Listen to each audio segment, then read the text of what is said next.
there's a lot of actually some big hitters when it comes to the 2000s animated shows. We want to bring up like the first one that came out in 2001, The Fairly Odd Parents, for example. Like that show, come on, guy. I mean, we all grew up with that show from like the first season, couple seasons of that show. We all love Timmy, we love Cosmo, we love Wanda. Yeah. And they made Nickelodeon like funny. Fairly Odd Parents was the GOAT back then.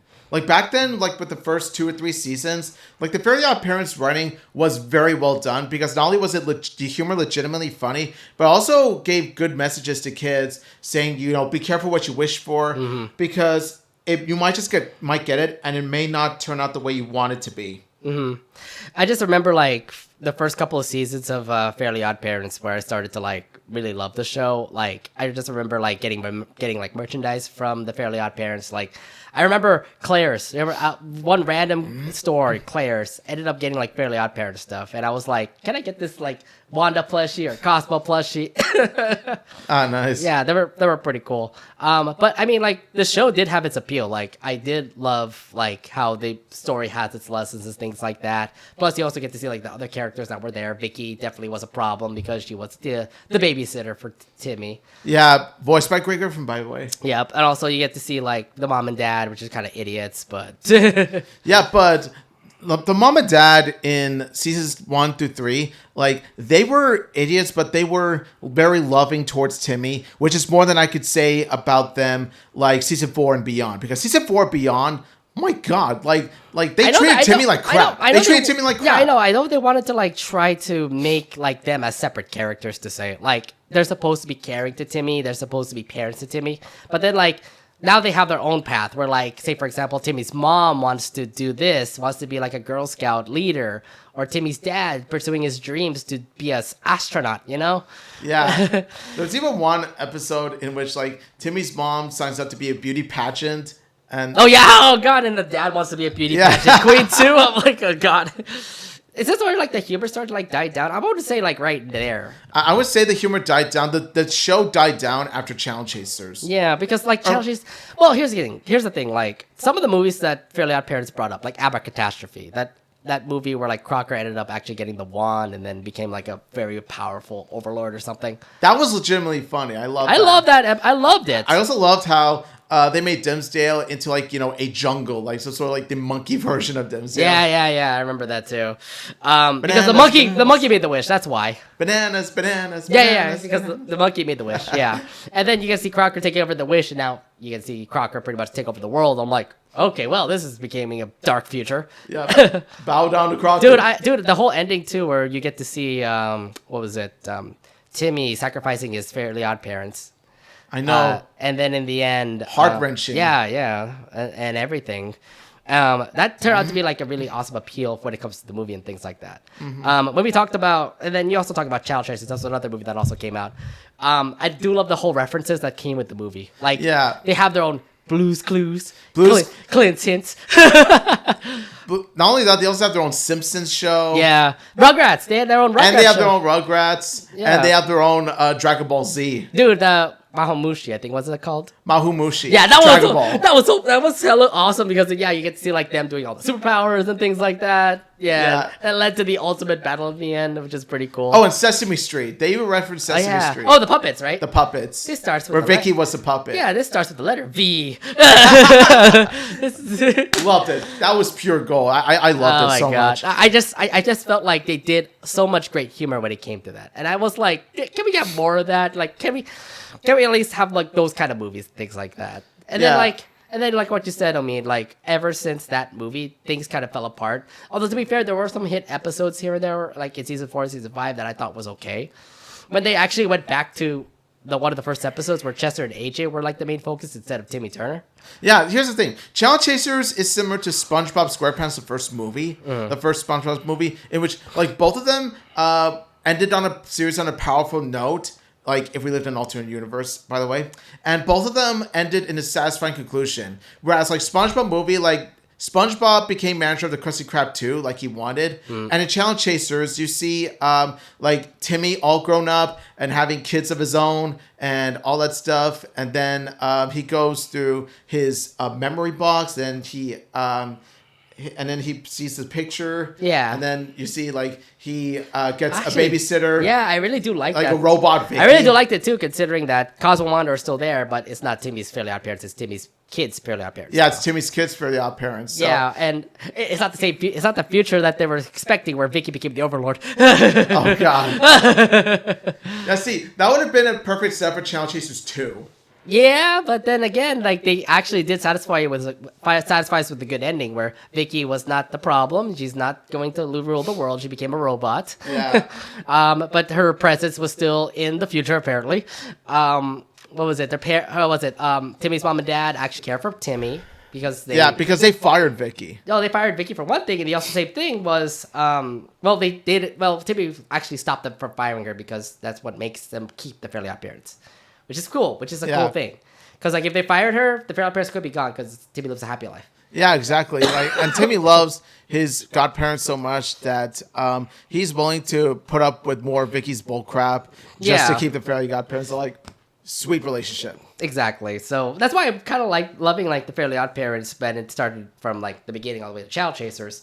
And then like when you said that Channel Chasers started to dip, I do kind of see it, but there are, like I said, some hit episodes that were still pretty good. Yeah. Like Trixie, Trixie and Timmy being the only people in the world, and like Trixie being like, "Give me your attention" or something like that. Say, "Gosh, you're pretty." Say, "Gosh, you're pretty" to me. The obsessive attention whore that she was. There's also the superhero movie. There's also the super episode where like Timmy became like the Crimson Chin and Clef the Boy Chin Wonder, and then you also get to see like the other people that were also superheroes. Chin. Yeah, Nega Chin was also there. I love the part where they had Patton Oswalt. Yeah, that's right. They had Patton Oswalt. I did an IRL Patton Oswalt, literally there, just becoming a nerd, just a basement dweller. It's like. Is this how it all started for Patton Oswalt? he became a nerd underneath in the 2000s, and now he's Remy Ratatouille. He's a Remy in Ratatouille or something. Yeah, it's like Patton Oswalt. Like Patton Oswalt was the original. You know, like he was the original person that never touched grass. Then look at him now. He became like a dog in The Secret Life of Pets, and he also became Ratatouille. Hello. Now, and then he's also became the mayor of Brighton. Okay, so he's a lot of things. So if you're telling me he started from a random person in the Fairly Odd Parents, that tells you like he succeeded really well. Yeah, his life did improve. Yeah, well, nonetheless. Yeah, I mean, Fairly Odd Parents definitely. Here's the thing: I really do like Fairly Odd Parents when it came to the early days, but it came to when it dipped. Like later on in the seasons, that's when it started to like say, okay, Fairly Odd Parents, you're kind of milking the cow. You literally you brought a baby into the show. You brought a dog into the show, and you brought another girl who was also sharing Cosmo and Wanda. And I was like, what kind of logic are we bringing up now? Is the rules like broken? Yeah. Yeah, it's like the rules don't mean anything anymore when you look at Modern Family, The Odd Parents, because like the rules are pretty much there to pretty much as a way to drive the plot forward rather than make sense in its own world. Yeah, and to be fair, it just like made it feel like less funny. Like I think like after a couple episodes of like the new Fairly Odd Parents, I just said like I'm done. Like this is not the same old humor that I used to grow up with before. And you get to see it like when you watch the Fairly Odd Parents again in Paramount Plus. Like it's just not the same. The humor did dip. Yeah. Well, it kind of is a disappointment considering that it did have a lot of seasons, but it started to dip like really dramatically ever since. So, yeah. Besides that, there's other cartoons that also came out in the 2000s, like Jimmy Neutron. Everybody loved Jimmy Neutron from the movie. When it came out to its series, it also was very popular too. Myself included. Like I loved not just the movie, but also the series that came after it. Yeah, I mean, like everybody loved the animated series. I mean, I remember growing up watching like Jimmy Neutron and his antics, doing like crazy stuff in Retroville, with like Sheen and Carl and Cindy and Libby, and then, of course there's that whole love relationship between Jimmy and Cindy. I mean, it happened during the movie. We were thinking that they were going to be a couple, and then like it got more enhanced in the series.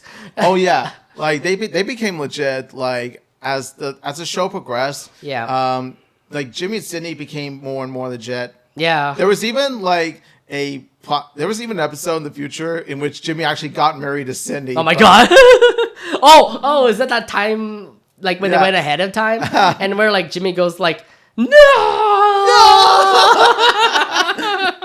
And it's like, I get it, Jimmy. I mean, I can expect. Here's the thing, like in that future world, they were both miserable. I'm not gonna lie. Like Cindy was a controlling freak. Jimmy's like not the genius that you know. Yeah, so it's like, what happened to the Jim? Dude, I feel bad for Jimmy. That dude was miserable. Yeah, exactly. So it's like, okay, good that you actually changed your future because that would be terrible for you. Yeah.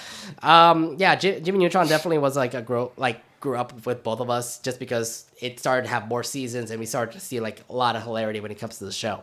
But it only lasted for I think 3 to 4 seasons until it like dipped. But to be fair, we had a fun time with Jimmy Neutron and the Fairly Odd Parents. Definitely. Which led me to Jimmy Timmy Power Hour. Yes. This is what I'm talking about. Jimmy Timmy Power Hour movies. Jimmy Timmy Power Hour. Now here's the thing. Jimmy Timmy Power Hour was great. The first one was good, considering like it was just Jimmy and Timmy just meeting up with each other and actually like crossing universes. You get to see Jimmy in 2D, you get to see Timmy in 3D, Timmy liking Cindy, Jimmy just trying to get back into his world. Yeah, it was like Timmy Power Hour movies, the first 2 at least, they were really well done. Yeah. They were necessary crossovers. Unlike something like Rugrats Go Wild, you can actually see Jimmy and Timmy like crossover actually happen because I like the rivalry between them just because of the fact that it's magic and science colliding with each other. It's magic versus science, so it kind of makes sense. Yeah. And also the fact that their names end with Immy. Yeah, Jimmy and Timmy. Yeah, that makes sense. My thing is like, you get to see the rivalry between the both of them. There's got Timmy with magic, you got Jimmy with science, and they're trying to prove each other wrong. Like magic doesn't exist, but then Timmy proves them otherwise. Yeah. We don't talk about the third one. Yeah, no, the third one was more towards like they're just having a friendly like competition of building a robot, and I'm like, first off, the first couple of minutes were like, oh, here comes another rivalry fight, and then they became friends. No, but here's the thing. Like, at the expense of their friendship, like, Jimmy and Timmy became jerks to their own friends. Right, because they were caring more towards each other, both Jimmy and Timmy, and not caring about Sheen or Libby or, like, even Chester and AJ, for example. Exactly. It's like, it's kind of a dick move of them, you know? Like, I didn't like how they did that, but I did like how Carl and Sheen and Chester and AJ were bonding, though. Like, that was a good thing to come out of it. Well, exactly.